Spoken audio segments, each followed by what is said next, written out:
Hello and welcome to 18 Group's webinar on how to leverage generative AI and large language models for regulatory compliance. My name is Sarah Underwood. I'm an editor here at 18 Group and I'll be moderating today's webinar. Before we get going, just a quick update on some things we've got coming up here at 18 Group. We'll be hosting a webinar on best practices for regulatory reporting on the 16th of July.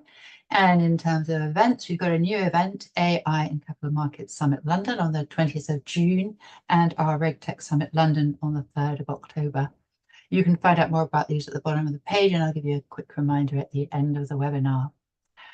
Okay, back to today's webinar and our expert speakers, who are Nicola Poole, former Global Head of Client Experience and KYC Onboarding at Citi, Marilee Anderson, Chief Compliance Officer UK and Europe at William Blair International, and Brandon Carl, Executive Vice President and Product Strategy at Marsh. I'll ask them to introduce themselves in a minute, but just a few highlights for you. As you can see, we're running Slido today.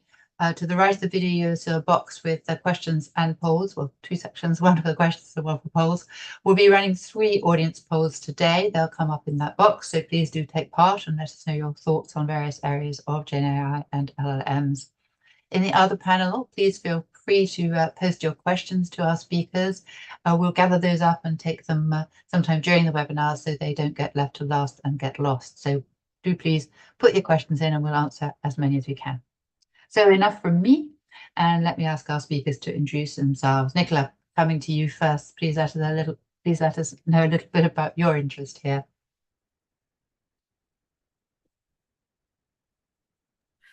Hello, sorry about that.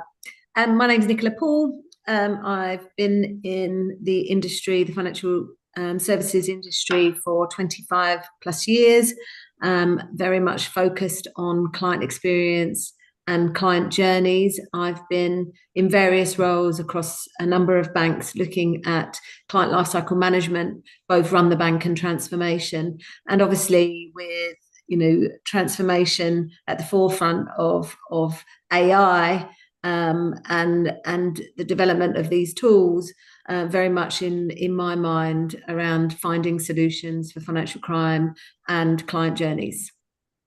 Thank you. Excellent. Thank you. Pleasure. Marilee, over to you.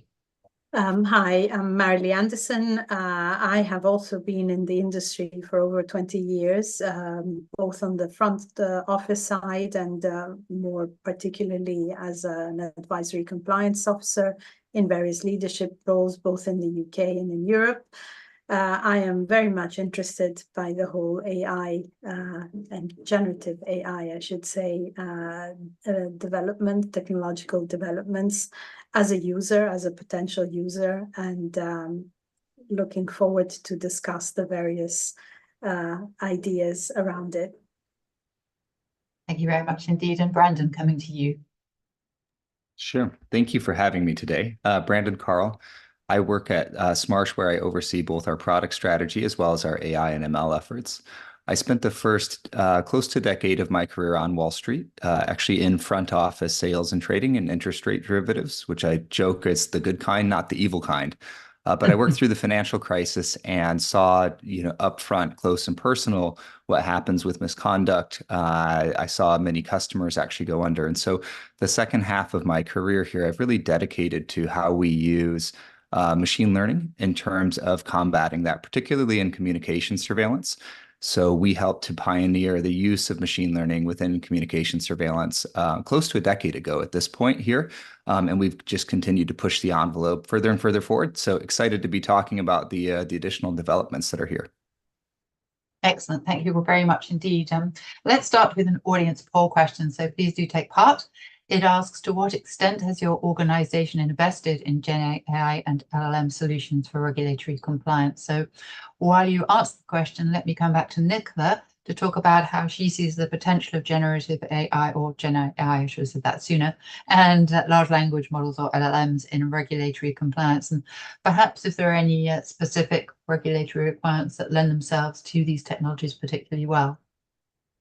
I guess there's a number of solutions across fin crime where Gen AI is becoming a popular use case. So I think most recently and most used at this time is transaction monitoring and screening capabilities.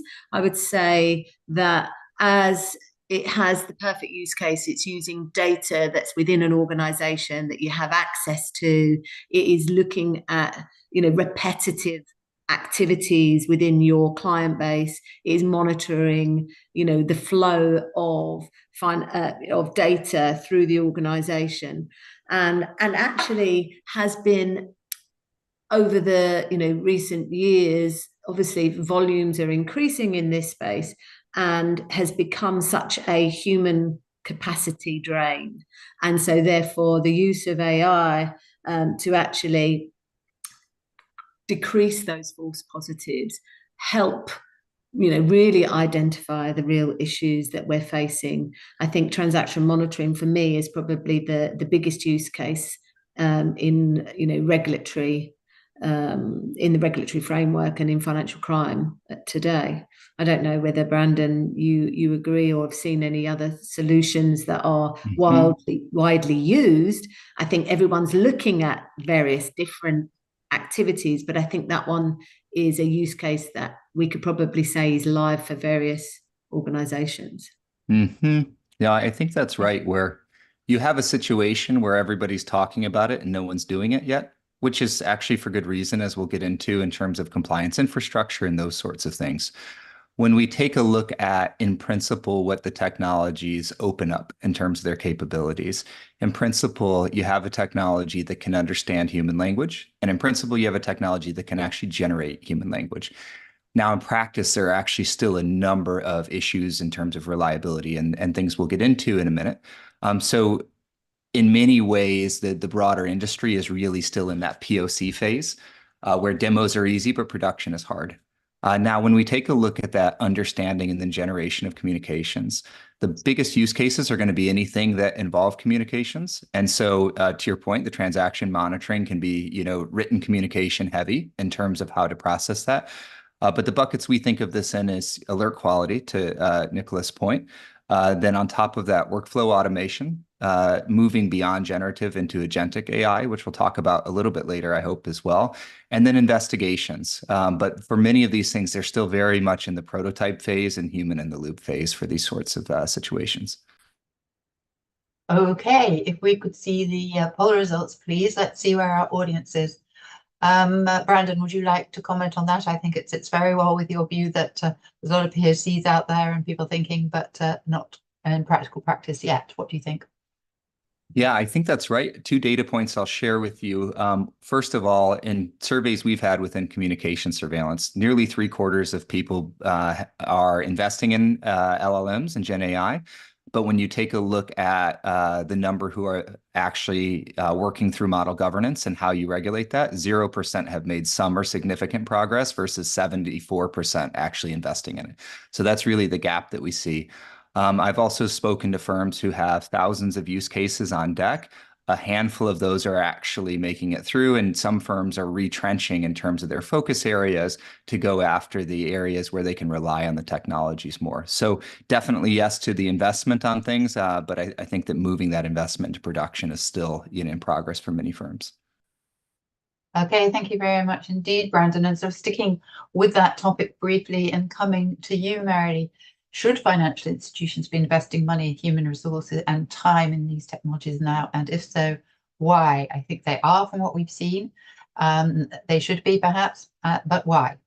Yeah, so I think for me, the greatest value of having this particular technology is to be able, as we heard, to not only process data in a completely rapid and automated way, reduce red flags, reduce any other noise around the information, because ultimately for a compliance officer, the need is to be able to have a solid basis upon which to make a certain risk decision or a compliance decision, if you like.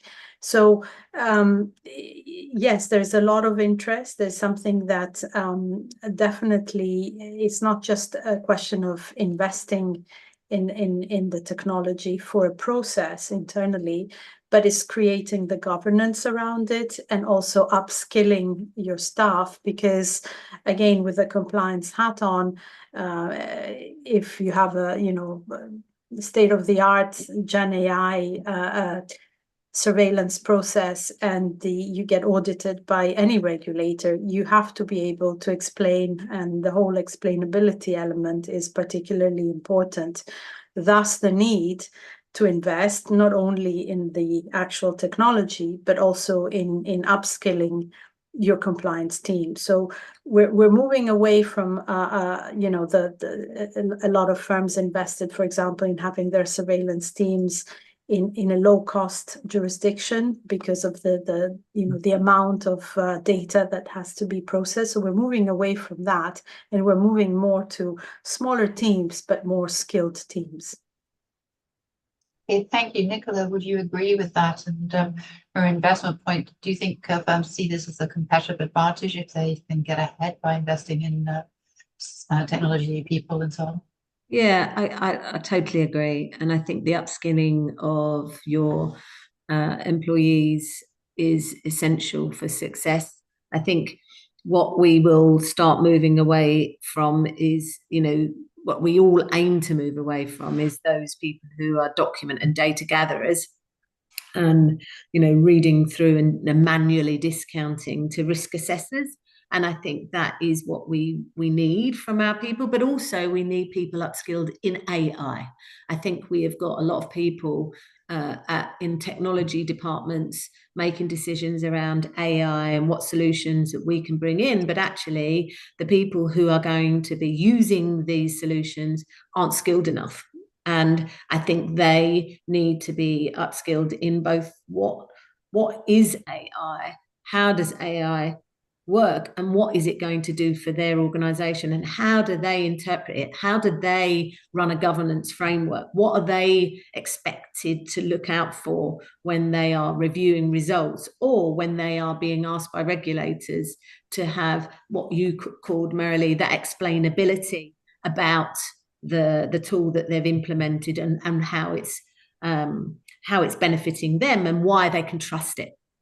And that to me is what's going to be key for the future. And at the moment, we've got a lot of inexperienced compliance folk who are very much still using their subjective thought and decision making and not using technical capabilities. And that's a gap. And I would add to that ultimately, when you do have to escalate and report to your board, you need to have a reliable source. We'll go through whether or not Gen I is reliable 100%, but at least having a more clearer image that you can then escalate to the board. I think it's very important. Yeah. That traceability and explainability, 100%. Okay, we'll come to that, and we'll come to it in our next audience polls that do take part. And the question is, what are the challenges of applying Gen AI and LLMs to regulatory compliance at your organization? Lots of options there, so please tick as many of the boxes as are appropriate to your organization. And while you do that, let me come back to Brandon to tell us from a solutions provider perspective how he sees the challenges of applying these techs to regulatory compliance and the kind of differences this means that people need to get to grips with. Yeah, absolutely. And I'll tie this into I actually think that the question of should people be investing in these technologies is ill-formed. I actually think that's the wrong question. And I'll tie this into the reasons why. Anytime we start off with the hammer and look for the nail, we usually end up with bad outcomes. And the interesting thing is there's been a landmark shift in people's dialogues of should I use Gen AI instead of what are the outcomes I'm looking to accomplish for my firm and what's the best tool to get to that outcome. Because Gen AI is wonderful at some things and it is horrifically bad at other things. If you've seen the Anchorman, the movie, right? There's a line in there where they say 60% of the time it works every time, right? And that's basically the truth with Gen AI. But the issue is you don't know when it doesn't work, right? And so what do you have that's different from traditional ML and AI? And these are important things. The first thing is it's non-deterministic. With traditional AI, you can call the function call twice and you'll get the same result. With Gen AI, you call the function call twice and you get different answers, right? And that hallucination is actually seen as a feature, not a bug within this. But in compliance use cases, fairness is a very important thing. And if the machine can't even agree with itself as to whether or not to give me a loan or whether or not I'm a risky individual or the like, how do we actually know what fairness looks like across people if it's inconsistent with those answers? So the first issue is, non-determinism. The second is hallucination continues to be a real thing. The third is that causality is a proven fail state for these machines. They're deceptive in terms of what we think they can do versus what they can actually do. So in effect, now this example was with a sea creature, not with me, but if I ask the machine, am I getting fatter because I'm getting older, or am I getting older because I'm getting fatter?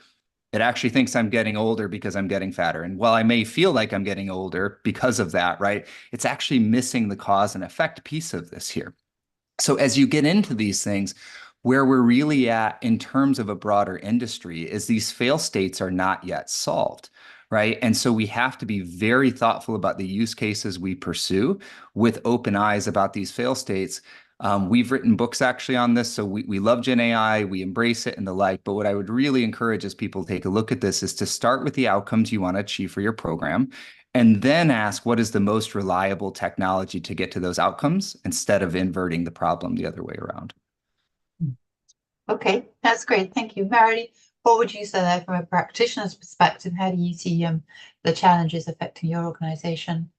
I think we've touched upon I guess the whole hallucination and the whole reliability element. I would say another factor is that, and the reason why I think it was 79% of firms are still keeping their powder dry is that it's the cost, because you have a lot of new firms or firms that are selling a certain product with Gen AI for a certain process.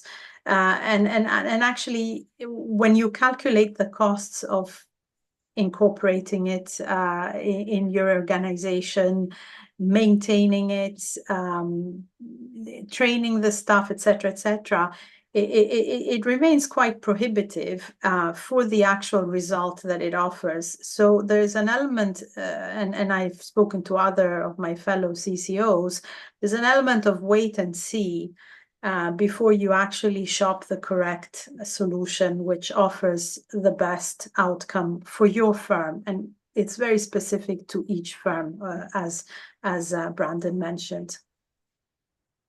Okay, let's look at the poll results and see how our audience sees the challenges. Okay, Marilee, does that sit with you? If you have a quick read about that, we've talked a little bit about explainability, not lack of understanding. What do you think to that?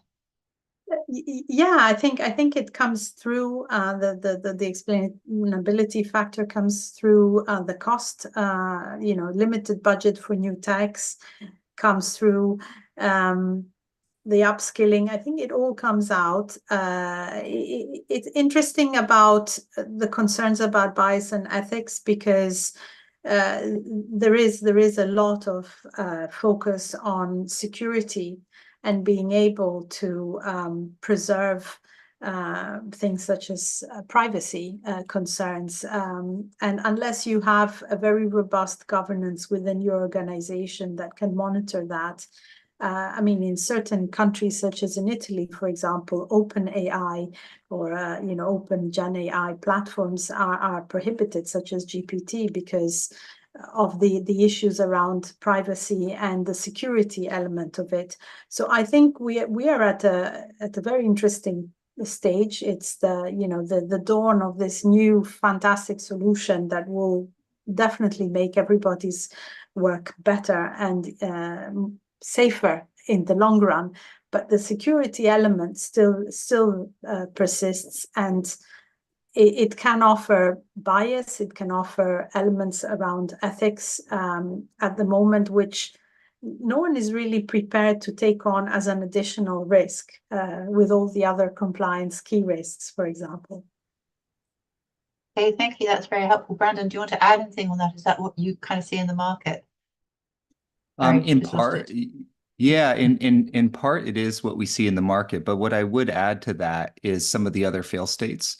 Like explainability is something that I think will be overcome as we change the nature of what explainability is. But these other fail states are actually embedded into the machine, right?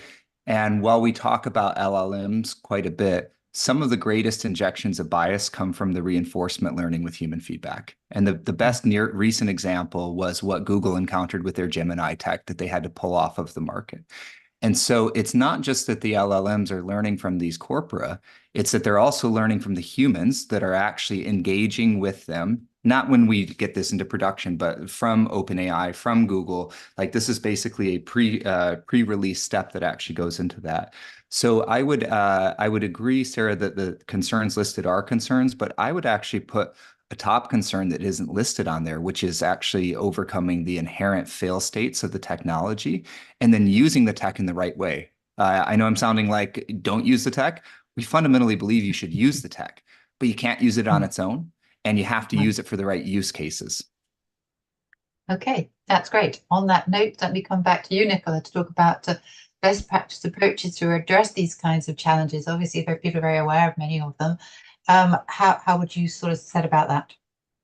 I guess I think we've talked about it. We've raised a couple of them. Is having good foundations, knowing what your use cases are, knowing what your organisation needs to solve, and have a plan for those. Because I think we've said there are so many solutions out there.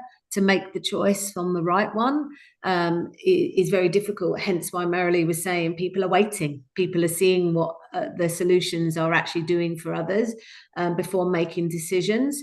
So I would say, know your use case, but and know what you want to, what your outcome is, and you want it to be.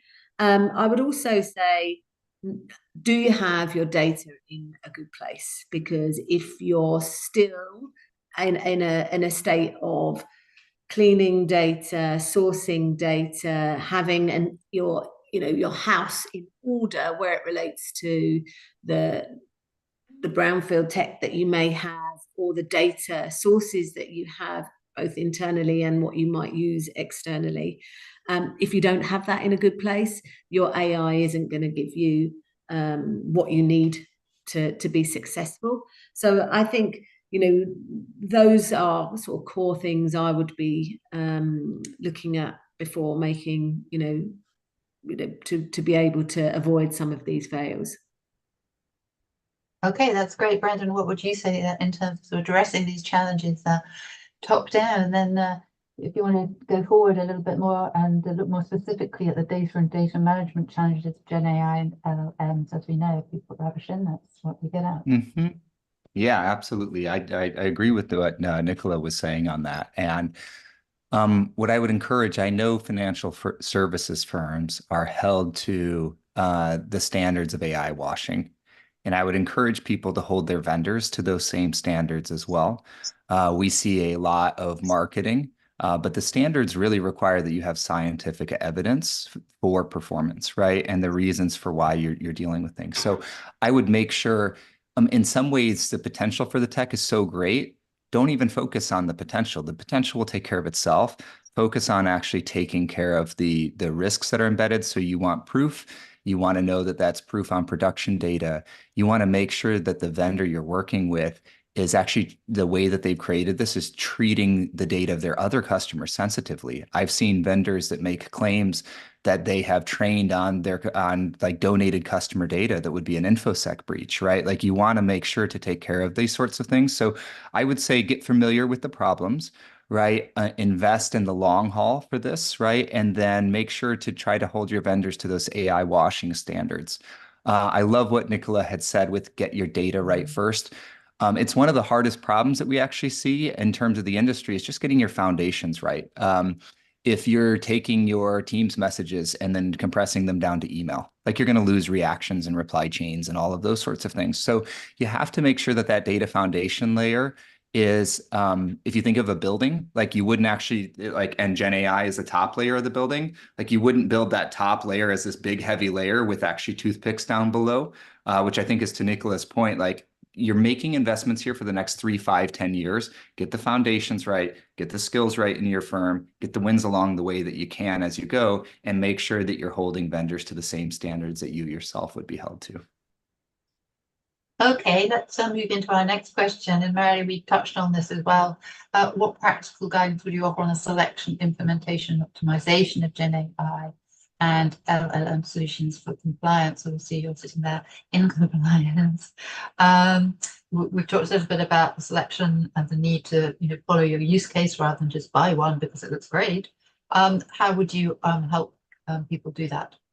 I think Brandon touched on most of the points I was going to mention, but I think the most important thing is not to get completely, I guess, enchanted by the commercial spiel of some of the companies that promise you the earth. And if you don't have, for instance, if you come from a small organization and you still haven't sorted out your data, or you have no protocols to be able to process the data effectively, adding another layer from an external vendor is not going to get you there anytime soon, and it's going to be extremely expensive as well in the long run. And more importantly, spend enough time on the UAT on the phase, because what appears to be working in the first week or 2 weeks of your UAT, the more you go through the various scenarios and as these evolve, the more you find hidden issues. So you may end up having already invested a large amount of cash with a vendor, and the vendor not being sufficient to provide you to all the needs that you need for the and again, I'm speaking from a compliance perspective, which is mostly processing information, surveillance, that sort of thing, financial crime processing of data. So it's really taking the time to make sure, and testing and going through all the various hidden areas where you might not think about it immediately, but as you use it, it comes out. And also making sure that vendor does not hold or does not take any chances with your personal data, the data of the firm, which is such an important it's the richness of a firm, your data. So you have to be very careful how you dispense it, with whom you dispense it with. Okay, thank you very much. Nicola, would you add to that in terms of selection? No, I think that you've both given great examples. I guess for me, I think it's very easy for us to overestimate the outcomes and the benefits. And a lot of people start saying, "Oh, we can reduce the number of employees by X, Y, Z if we implement this." So my sort of warning signs, or warnings to people are, don't do that. Don't overestimate what benefits you're going to get from implementing Gen AI into your processes, because we don't have enough evidence of where it's going to be beneficial from a cost perspective. It's going to be a huge investment, but it's also, I think what you will be finding is people be repositioned and upskilled, and then they will be reduced. So I think that there has to be a warning around that. Okay, that's great. Let's come back to that personnel issue, if we may. And Marilee, what are the personnel implications of these technologies, and how can firms ensure they are widely and safely adopted? Obviously, we talk about thinking they're going to lose people. Then we have the problem of who's actually using what. What sort of challenges are there here? I would add, I mean, of course, we spoke about all the challenges, be it technical with hallucinations or, implementation-wise, access to, possibly access to both the company's data and client data, which is even more important. But I think for me, another challenge would be where, for example, there's an over-reliance that is being built on Gen I to do everything, right? And so, you go through, you sell it to your board, you get the money, you invest, and then there is no, I would say, third line of defense review of what you've put in place.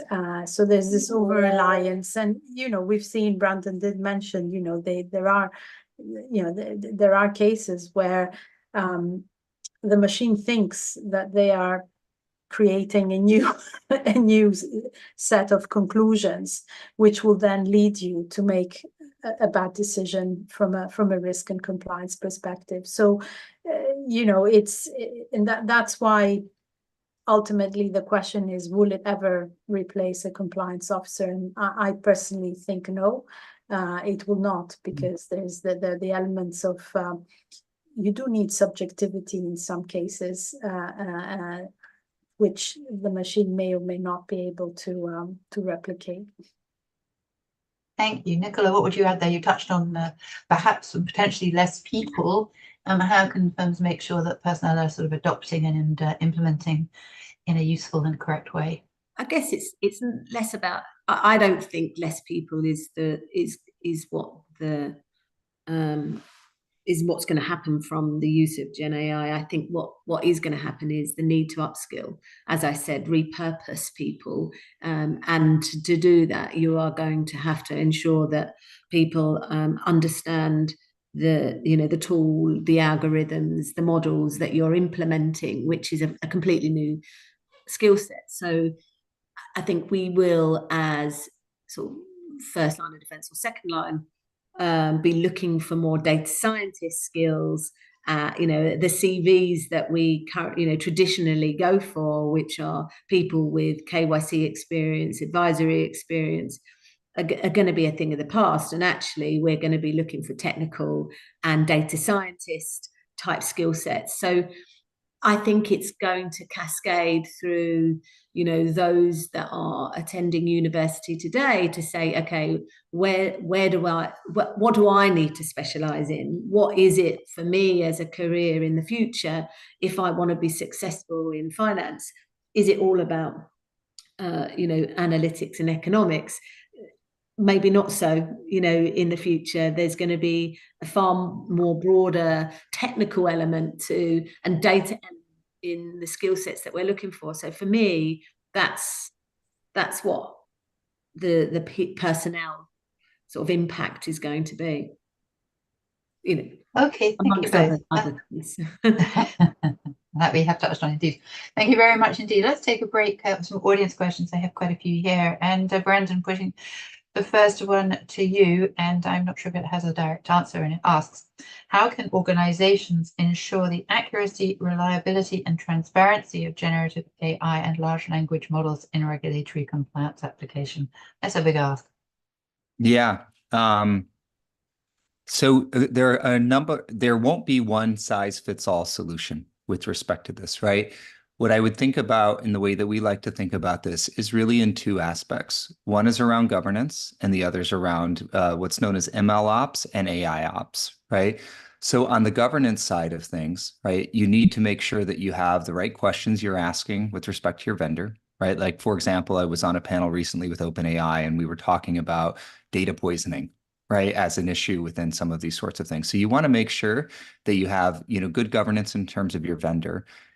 Making sure that you have gold sets that are uncontaminated to go test the solutions on, to make sure that you're thoughtful about what that looks like, with quantitative success criteria and success metrics within that.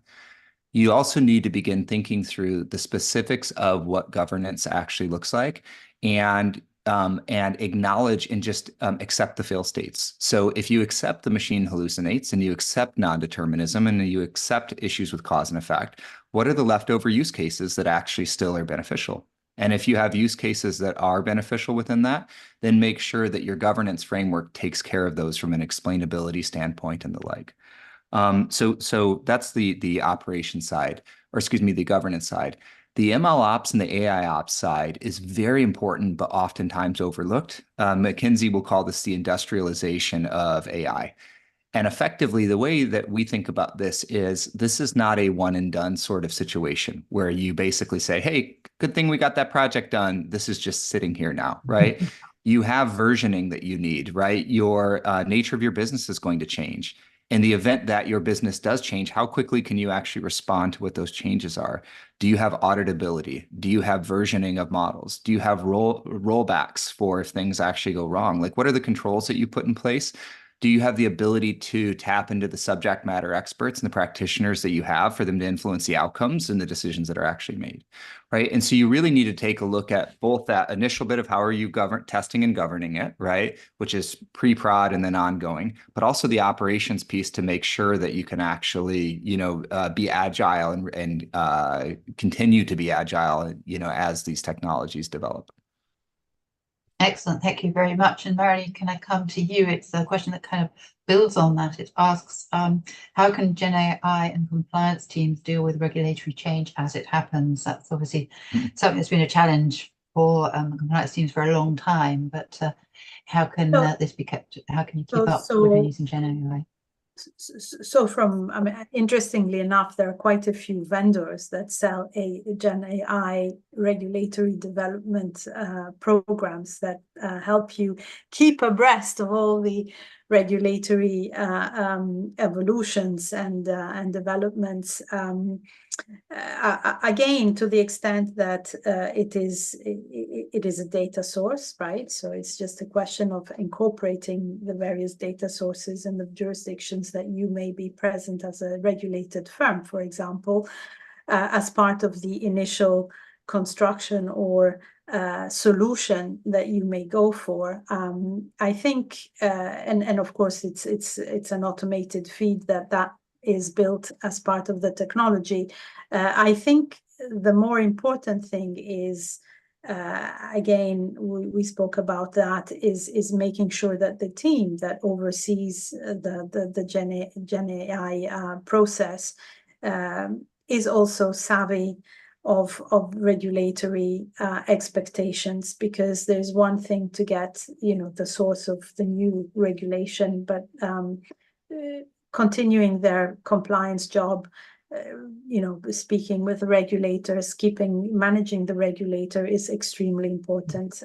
Also because that is a form of cooperating with regulators in them understanding our challenges with Gen AI as well, because the FCA, for example, is looking very closely at Gen AI, as are the US regulators. So it's making sure that the compliance team remains savvy and maintains an oversight of what those expectations may be or may become.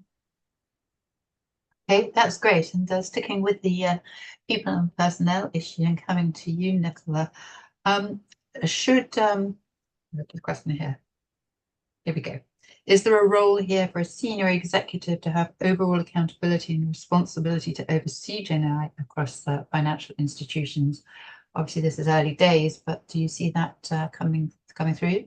Yes, I guess that there's going to have to be somebody who's going to be accountable and responsible. But I do feel there is a collaboration across a firm with that regard, because you're going to need technologists, you're going to need your compliance organization, your risk professionals, you're going to need your lawyers, you're going to need, your business, and you're going to need your operations folks who are going to be using the tools on a day-to-day basis. So I think there's a collaborative approach. Everybody is accountable at the end of the day, but will there be some SMF regime or one single person? Potentially. Listen, that's going to be down to regulatory response to the use of it, and I think we're not there yet. Okay, excellent, thank you. And Brandon, one more for you on the more technology side again. It's going back a step. How can firms with legacy systems, apps, and data silos get Gen AI for regulation up and running as quickly as possible and ensure they're putting good data into it? Again, the putting good data into it, I think is the starting point, and that's just making sure that you have the right data infrastructure in place on things. In terms of getting things up and running as quickly as possible, two aspects. Number one, I would come back to the question of, is it the right tool for the outcome that you are looking for? Right? There is Gen AI, but there are convolutional neural nets and fast conformer models, and there's, basically cluster. Like there are so many different tools and technologies for the job. So make sure that you are starting off with the outcome, not with the pressure we're all feeling, where the board and CEOs are going, we need a Gen AI win as soon as possible so that we can actually do that. Now, to the extent that you're working with Gen AI, right, the best way to succeed at any project is to descope and descope and descope until you are down to the essence of like what is valuable, right? Because what's going to happen is, as Matthew Prince, who's the CEO of Cloudflare, they're about a $30 billion company, and they do offer some Gen AI tools. But he says that the issue with Gen AI is the demos are remarkably easy to create and production is remarkably hard.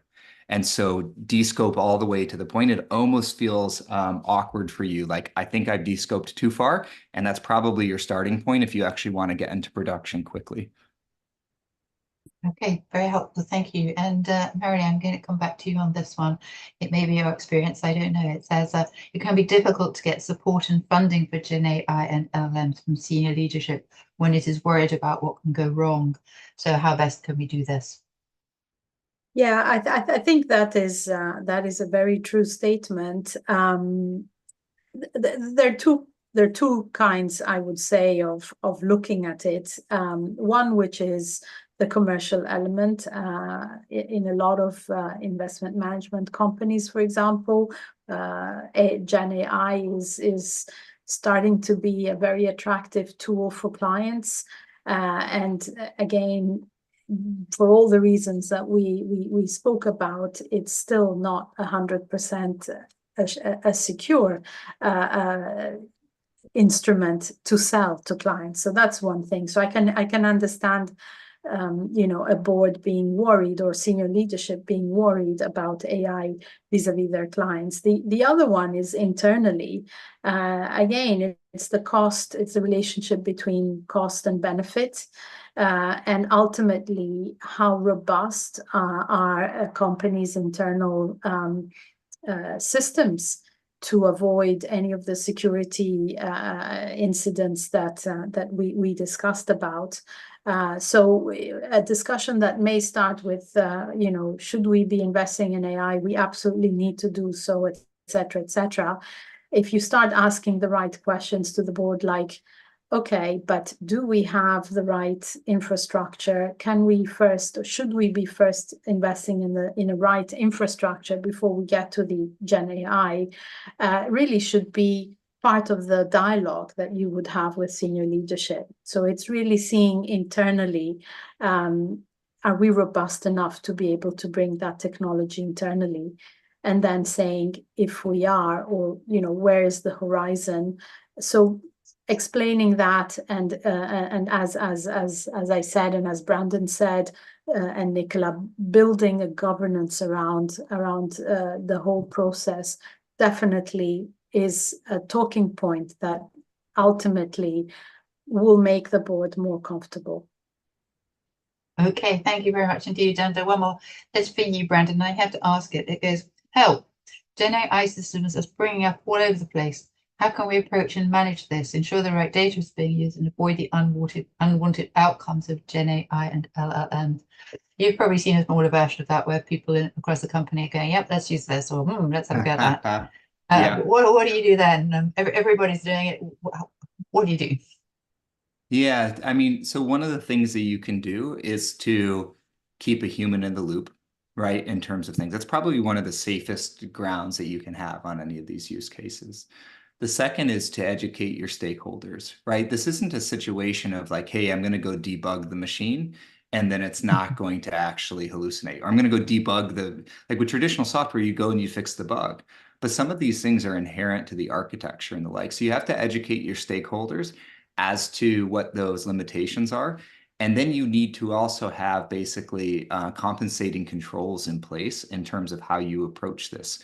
So again, when we take a look at Gen AI, for example, a lot of what we do is we use it within our development process, and then the production systems are separate from that. They're getting the benefits of Gen AI, but they're predictable, right? And we work in those sorts of ways. Or as another example, we will look at what is the entirety of technology you need, where Gen AI is one part of that technology stack. And so I think you have to broaden the lens with that. So human in the loop, is a key part. Educating your stakeholders is another key part, and then thinking through this as a long-term system with compensating controls. And don't fight the limitations of Gen AI. Actually acknowledge them and then go in eyes wide open and figure out how you compensate for those. Okay, thank you very much indeed. That's all we have time for in terms of external questions. We do have one, which is about future-looking use of Gen AI and LLMs, and we will come to that in our conversation a bit later on. So thank you to our audience for your questions and to our speakers for their answers. Let's go back, if we can, to our final poll question, and it asks, what benefits is your organization gaining or expecting to gain from implementing Gen AI in compliance? Again, you can tick as many boxes as seem appropriate to your organization. And while you do that, let me come back to Nicola to share her thoughts on not only perhaps the benefits of Gen AI, but also the penalties of getting it wrong. I guess for me, benefits, most obvious for me as a first line of defense, running first line of defense teams, is speed and efficiency. Especially when we're talking about transaction monitoring and taking out the sort of the noise from the alerts that we may get on a day-to-day basis. The fact that we can get true hits rather than false positives are, using these capabilities, and as we've seen being used with these capabilities, I think that's going to help us from a speed and efficiency perspective overall, helping us really focus on the real risks of the firm and using our people in the right way to be risk assessors and making good decisions rather than just filtering the wood from the trees. They're, to me, what are going to be the benefits. Risks are always, as we've alluded to it, the costs of doing so, and getting it right, being able to interpret that in the right way and not trust too much, and be able to have the people to challenge the outcomes and test the outcomes, so that we are not placing all the reliance on the capabilities at all times. Okay, Marilee, also as a practitioner, where do you see the benefits? You might not be experiencing them now, but where do you see them, and where can things go wrong, and what are the penalties of getting this wrong? I think just by the nature of the technology, don't forget that Gen AI can incorporate images, can incorporate voice. So it's just a more comprehensive means of running a check on a process and getting the results that you need, as Nicola mentioned, to make the correct decision. But it's far more comprehensive. I mean, people forget AI has been here for quite a while. Machine learning has been here for quite a while, but this particular form of technology is so much more comprehensive and offers so much more holistic views of where, for instance, in market abuse, for example, where the risks may lie, so that you can make the correct decision. It's all about having the compliance officer or the human being overseeing and making the correct decision, which then helps to escalate and better manage the potential risk or the risks in the horizon. Okay, that's great. Brandon, do you want to add something there?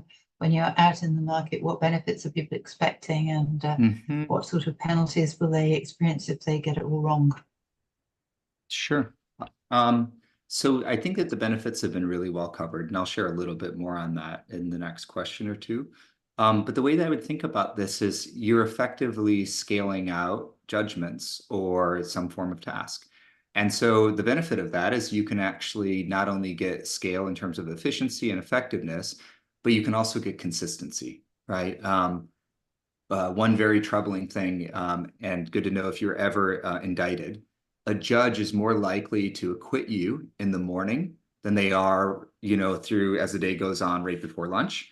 After lunch break, they're in a good mood again, more likely to acquit you. And by the end of the day, you have the highest chance of being found guilty, right? And so humans actually are inconsistent just in terms of how we approach things. So the benefits are efficiency, effectiveness, and very importantly, consistency. The penalties of that is if you scale out error, you're going to scale it out really large, right? And so you no longer have diversification of your labor portfolio, so to speak, whereby you don't have systemic error, right? You will actually shift from basically idiosyncratic and diversified error to systemic error on that front. Yeah, Okay, yeah, please. I would add, and one other thing is that the downside is that AI has no risk appetite other than appreciation, other than what is fed into it. So if, for example, one particular situation might arise, automatically the machine might say it's this or that, but having the risk assessment appreciation or the risk appetite that a particular compliance officer might put as an overlay does not exist. So that is also, it's a compliance is a science. It's not a black and white science. Sometimes it's you have to take care of the spirit and the letter of the law. So these nuances might be lost upon just relying on AI. That's interesting. Thank you very much indeed. Okay, let's see the poll results if we may. And Nicola, that one wasn't so high in our conversation. Nicola, what do you think to those efficiencies you mentioned come in second? What would you say? I agree. I don't know whether it's going to be a reduced cost of compliance necessarily in the short term. Maybe in long-term gains will definitely we should see that with efficiency and but the reduced cost of clients, the upfront investment, the return on that investment is a bit of a long road, I would say, at this point. Okay, thank you very much indeed. Okay, let's look forward now, if we may, and let me come to Brandon. How do you see Gen AI and LLMs evolving in regulatory compliance? We've only just started, but how do you see it going forward? Yeah, I'll provide two views. One's the kind of social and people side of this, and the second is the technology side. On a social and human worker standpoint, I do think we're really beginning to enter a spot where we have digital coworkers, right? And we should begin to think of our labor force and that concept in terms of how your human coworkers work with your digital coworkers on things. Funnily enough, the word computer used to refer to a person. It was a job where your job was to actually compute. None of us remember that anymore, but at some point there were a lot of computers that were very paranoid about losing their jobs, and there was this inexorable pull as technology advanced on those sorts of things. And so we are going to see this continue to follow Moore's law in terms of the capabilities and those sorts of things there. We hold to the view that Nicola does, that what will happen is that this will actually enable firms to actually broaden their view of risk, right? And to shift from shift people from low value add activities to high value add activities. Now, in terms of how Gen AI evolves, right? If you listen to some of the lead practitioners in the space, they will say very openly that this is not the end of actually the AI journey because of limitations, right? And that the LLMs may not even be the end state in terms of what we're looking at with this. So what we see happening is there will be continued proliferation in terms of R&D as to the right way to approach these problems. the most powerful forms of this is going to be agent-based or agentic AI, right? That's an AI that can do something as opposed to AI that babbles on for no particular reason, right? And so the term Gen AI may still be kind of the marketing term that's there, but it's really important to, I think, for everyone to keep their eyes peeled in terms of not just the generative aspect of this, but the agentic aspect of this as you're thinking through what you want in terms of workflow automation and efficiency. Like Gen AI won't do that on its own, but agentic AI will be able to do that. Okay, thank you. I'm going to come to our final question now so we can give it some time or enough time. And I'd like to ask all our speakers to provide some advice for practitioners working with Gen AI and LLMs in regulatory compliance. Nicola, can I come to you first for some advice, please? So from what my 3 pieces of advice are, is that the question we're on at this point? Sorry, yeah. Okay, for me, get your foundations right. As we talked about earlier, you've got to know, your data's got to be good internally within your organization. You've got to have interoperability amongst your technology solutions so that you can plug in your Gen AI solution, or at least be able to extract information that the Gen AI solution can use. You've got to know what you're trying to solve for. So, you've got to have those use cases ready and what your outcomes are. And I think that Brandon definitely alluded to that earlier. You've got to have those set. So your foundations and your reasons for taking a Gen AI solution have got to be set, and you've got to upskill the people within the organization. Thank you very much indeed. And Marilee, what advice do you have? Yeah, I think exactly the same as Nicola. I would also just advise to really take time and, as they say, shop around the various providers and really compare the solution that fits best to your organization, because several vendors specialize in certain businesses or firms which might be very fundamentally different, or they can be very regional. So really take the time to consider the various solution providers. Okay, lovely. And some final words from you, Brandon. I think the others have stolen all the points that I would have made because they articulated them so well. So I'll just add 1 instead of 3, which is, with any new technology, we will tend to overestimate the short-term wins and underestimate the implications in the long run. And the reason that's important is if we oversell the short term, when the inevitable failures hit, you'll lose your senior stakeholder support. And so the best thing that you can do is to not focus on one big win, but dozens of small wins. Think about automating tasks, not jobs, right, as a starting point, and then build that DNA and practice in where you actually keep, 1, 2, 3, all the way up to 10, 20, 30 different, things that you're able to accomplish. Eventually, you're going to have made a tremendous amount of progress if you do that in that way. Excellent. Thank you, Brandon, and thank you to all our speakers for sharing their expertise and experience. So thank you to Smarsh for sponsoring today's webinar. Before we close, just a quick reminder of some of the events I mentioned earlier. We'll be hosting, and you're welcome to join, a webinar on best practices for regulatory reporting on the 16th of July. Then we have a new event coming up, AI and Capital Markets Summit London 2020. June 2024. You can see that one on our screen. And then finally, our RegTech Summit London on the 3rd of October. That said, that's it for today. So thank you again to Nicola, Marilee, and Brandon, and thank you to all of you who have taken part in the webinar. Please complete our feedback form, as we're always keen to hear your views and improve our products. Meantime, thanks again and goodbye. Thank you.